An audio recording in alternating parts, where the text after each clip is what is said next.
Assalamualaikum warahmatullahi wabarakatuh. Perkenalkan, nama saya Ibnu Karibullah dari kelas 2 di 3 ITB, NRP 31205053. Pada kesempatan kali ini, saya akan kembali menjelaskan terkait dengan mata kuliah workshop pemrograman framework, di mana pada video kali ini kita akan membahas working with database untuk framework Y2. Langsung saja ke materinya. Jadi di sini langsung ya kita ada yang namanya YDAO atau Database Access Object. Kita akan sebutnya DAO aja. Untuk selanjutnya dibangun di atas PDO PHP Data Object. PDO merupakan extension yang menyediakan antarmuka untuk mengakses database menggunakan bahasa PHP. Oh, keren. Ya, menyediakan antarmuka untuk mengakses. Oh, sama saja dengan framework lainnya gitu ya, menggunakan PHP. Oke, lanjut. YDAO menyediakan object oriented API untuk mengakses database relasional. Kemudian YDAO juga merupakan dasar untuk metode pengaksesan database secara lebih advance seperti query builder atau active record. Kemudian YDAO juga dapat langsung mendukung DBMS seperti berikut. Cukup banyak yang disupport oleh Y ini. MySQL, MariaDB, SQLite, Postgres, SQL, Cukabrit, versi 9 ke atas, Oracle, MS SQL versi 2008 ke atas. Oke. Kemudian koneksi ke database ini untuk dapat mengakses database, kita harus terhubung ke database tersebut dengan cara membuat instance dari I/DB connection. Akses ke database seringkali dilakukan dari beberapa tempat yang berbeda. Koneksi database akan lebih tepat jika dikonfigurasikan pada application komponen pada script di atas. Contohnya ini biasanya ada pada main lokal kalau yang di advance. Terus kemudian kita dapat mengakses koneksi DB di atas melalui Y, variable app, terus kemudian DB. Konfigurasi di atas merupakan contoh koneksi ke database. Untuk database lain, pastikan nilai dari properti DSN diisi dengan nilai yang sesuai dengan database server yang digunakan. Sebagai contoh, nilai properti DSN untuk database Postgres adalah PGSQL _2 host sama dengan localhost port 5432, kemudian DB name-nya apa. Oke, lanjut. Kita lanjutkan ini ya, menjalankan SQL query. Untuk menjalankan SQL query, panggil fungsi create command dan masukkan SQL query sebagai parameternya. Create command. Terus kemudian panggil satu dari beberapa metode eksekusi yang kita sebutkan. Ini untuk select, kemudian ini untuk select count, saat ini select title ya. Ini select semuanya bintang form dengan ID 1. Catatan, untuk menjaga presisi data yang diambil dari database selalu direpresentasikan sebagai string atau teks. Walaupun tipe data dari kolom pada table adalah numeric. Oke. Binding parameter. Untuk menghindari serangan SQL injection, Anda harus menggunakan pendekatan binding parameter. Binding. Pendekatan ini juga dapat meningkatkan performa dari statement SQL. Kita dapat menggunakan metode bind value, bind a single parameter value atau bind values. Ini untuk multiple-nya, kemudian bind param similar to bind value, tapi ada parameternya, parameter yang digunakan itu. Lihat pada contoh di samping. Ini value, kemudian bind values dengan parameter. Seperti itu contohnya. Kemudian menjalankan perintah SQL selain query. Untuk menjalankan perintah SQL selain memanggil query, dapat dilakukan dengan memanggil metode execute. Untuk perintah-perintah DML selain menuliskan statement SQL dasar, dapat juga dilakukan dengan memanggil metode insert, update, atau delete sebelum memanggil metode execute.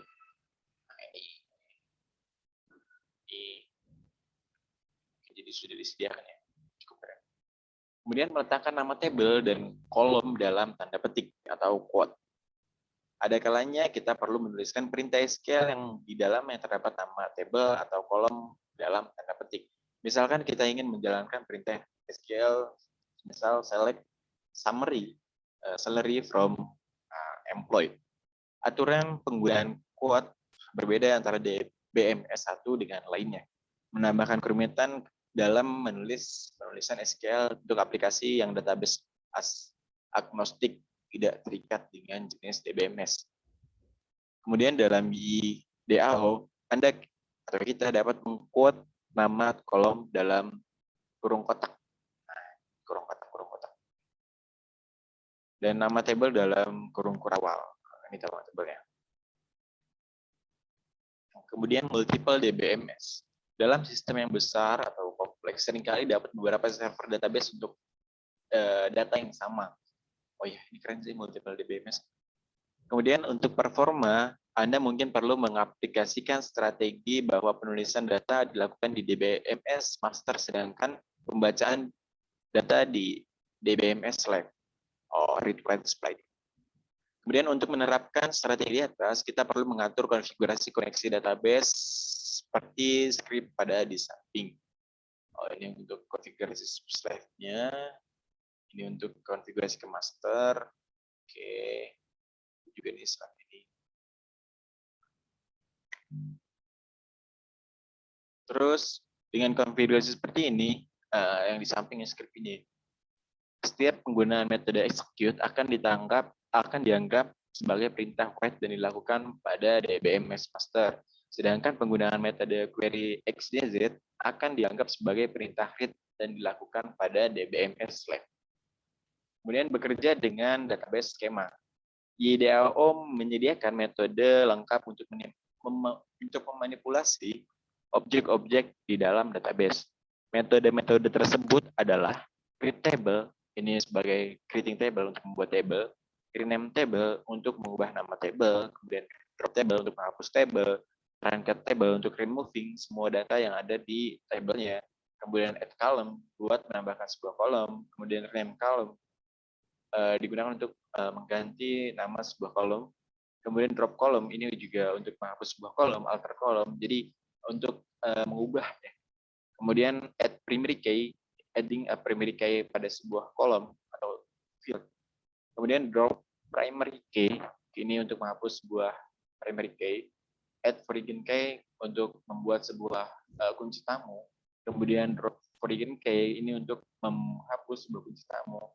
Kemudian create index dan drop index. Create untuk membuat dan drop untuk remove. Kemudian query builder. Query builder dibangun di atas YDAO. Dengan query builder memungkinkan kita untuk membuat statement SQL secara agnostik. Penggunaan query builder normalnya membutuhkan dua langkah. Yang pertama, membuat objek YDB query yang merepresentasikan SQL query, kemudian menjalankan metode query, misalkan all dari YDB query untuk mengambil data dari database. Kemudian script di atas akan menjalankan statement SQL seperti di bawah ini. Jadi ini di mana bin parameter last name diisikan dengan Jono. Oke. Kemudian select, ini metode select digunakan untuk memilih kolom. Misalnya ini nih. Ini jadi dia select memilih kolom ID dan email. Dalam SQL query seringkali kita menambahkan nama table di depan nama kolom yang dipilih. Kita dapat melakukannya dengan ini. Oh ya. Ya, ini jadi table user yang dipilih. Kolom ID di table user itu juga dengan email. Kemudian kita dapat juga menambahkan alias untuk kolom dengan cara, ya ini seperti yang ada di skill lainnya gitu ya, as. Atau menggunakan apa namanya. Kemudian kita juga dapat menggunakan fungsi dalam database dengan cara concat first name. Oke, oh ya betul. Untuk menggabungkan first name and last name, terus kita tinggal untuk memanggil full name, jadi tinggal ini aja karena sudah disatukan dengan perintah ini. Kemudian kita juga dapat menggunakan metode nselect untuk menambahkan kolom. Oke, nselect. Ini tipe kali ya? Ya mungkin. Kemudian from di sini sama ya. Di sini menentukan di mana tabel yang query yang akan dilakukan. Misal ini from user, kemudian juga ini from user dan post jadi 2, atau ini kita menggunakan alias juga, ini juga alias, atau menggunakan subquery ya. Jadi kita mengambil itu formnya itu berdasarkan ini. Oke, kemudian where digunakan untuk menuliskan kondisi dari SQL query, misalkan where-nya statusnya 1, jadi kita pilih statusnya 1. Ini atau menggunakan bin parameter dengan penyebutan seperti ini. Jangan memasukkan variabel ke dalam where secara langsung karena akan rentan diserang dengan SQL injection. Oh, ini sebagai catatannya. Contoh yang harus dihindari, oh ini nggak boleh nih kalau yang kayak gini. Anda dapat menuliskan beberapa kondisi di dalam where menggunakan hash format. Beberapa kondisi digabungkan dengan operator AND. Contohnya seperti ini. Oke, ini juga menggunakan subquery sama AND where dan OR where. Oh ini baru menurut saya. Oh enggak sama. Kalau di SQL tuh tinggal nambahkan AND dan OR. Kemudian filter where. Ketika membuat kondisi pada where yang melibatkan masukan dari user, biasanya kita ingin mengabaikan jika nilai inputnya kosong gitu. Misalkan pencarian berdasarkan username dan email. Namun akan mengabaikan kondisi jika username atau email kosong dapat dituliskan dengan variable query. Kita panggil method filter where, kemudian username dan emailnya. Jika variabel email kosong sedangkan username dan lainnya, maka query akan di-generate seperti ini. Jadi yang akan dipanggil tuh yang username aja. Oh, keren. Mirip seperti AND dan OR where, Anda juga dapat menggunakan filter AND filter where dan OR filter where untuk menambahkan kondisi dalam sebuah query. Oke. Mungkin ini bahasa selanjutnya, ini terkait dengan perintah yang ada di I-nya gitu. Order by di database juga ada, cuma kalau kita berjalan di atas framework yang harus dilakukan adalah hal seperti ini. Seperti ini untuk limit dan offset, kemudian ini untuk query methodnya, ini all untuk mengembalikan array with its row name, dengan nama value pair. Oke. Ini juga kemudian batch query. Ketika kita melakukan query pada table yang berisikan banyak data, pemanggilan metode DB query bukanlah pilihan yang tepat karena ini akan menggunakan memori yang besar. Oh iya betul. Batch query pada I akan memakaikan data kursor ya untuk mengambil data per bagian. Lakukan pada contoh samping. Secara default, batch query akan mengambil 100 data per iterasi. Jadi ini kayak begini. Kita dapat mengubah dengan mengisikan nilai ukuran sebagai parameter pertama ketika memanggil metode batch. Oke. Active record. Active record menyediakan antarmuka secara objek oriented untuk mengakses dan mempunyai dan memanipulasi data pada database.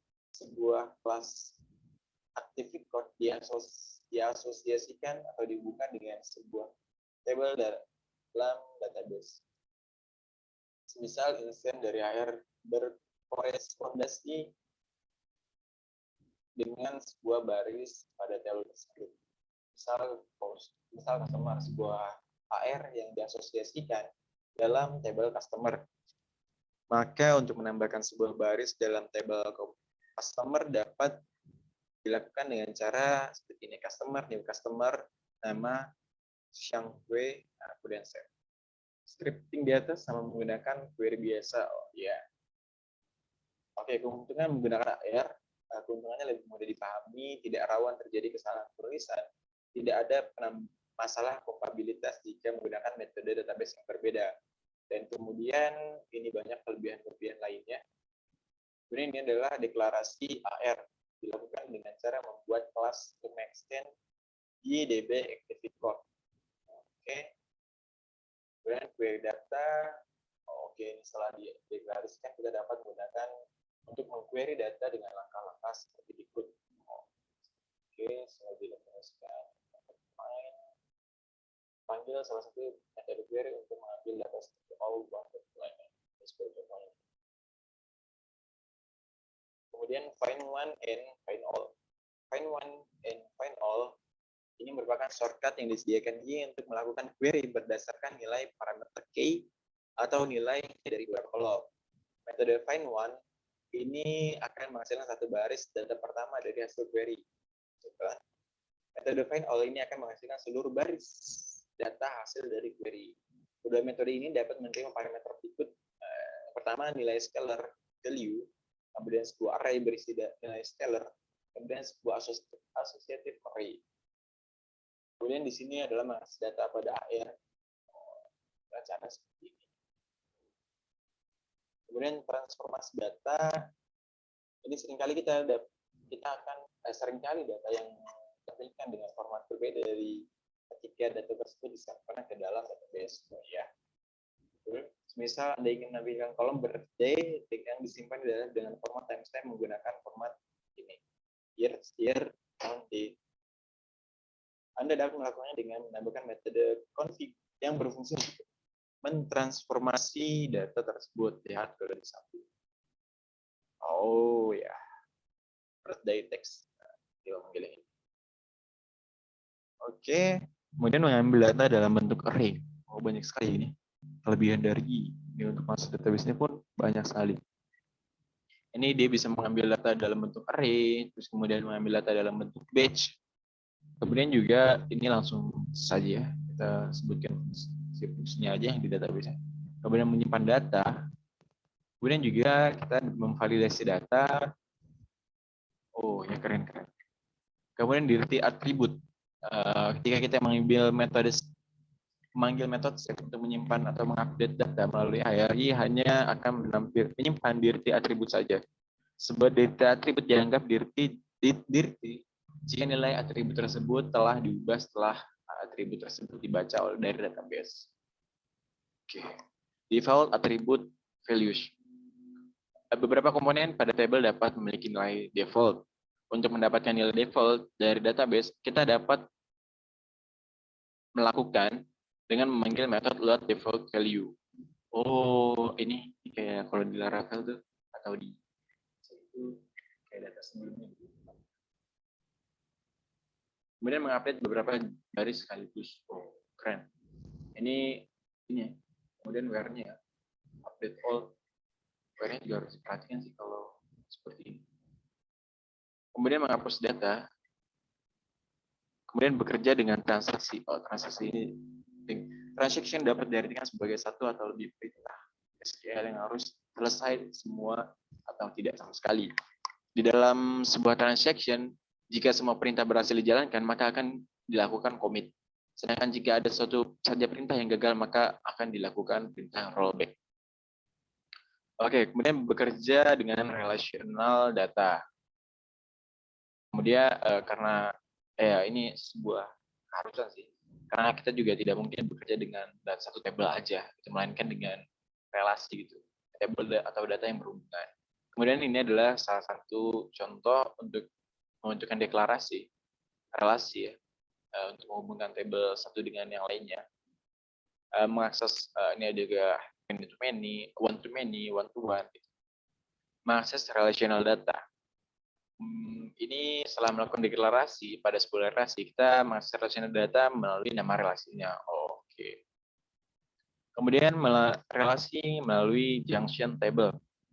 Di dalam konsep data modeling, kadang kita mendefinisikan relasi many to many, misal relasi antara table order dan table item, di mana setiap order dapat berisi beberapa item, dan satu item dapat berisi beberapa order. Oke, kita mendefinisikan many to many.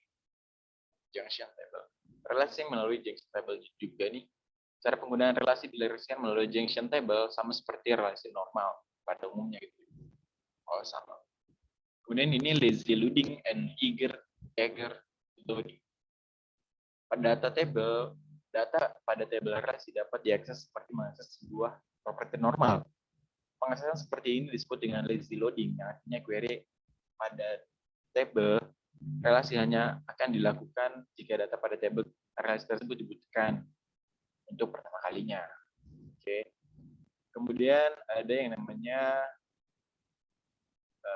eager loading juga, eager loading ya. Masalah-masalah yang terjadi pada lazy loading itu dapat diatasi dengan pendekatan eager agar loading selesai. Dengan memanggil metode with, kita juga mengekspresikan objek AR sekaligus mengakses data order dari status customer dengan satu statement SQL. Oke, keren. Kemudian di sini juga migration juga.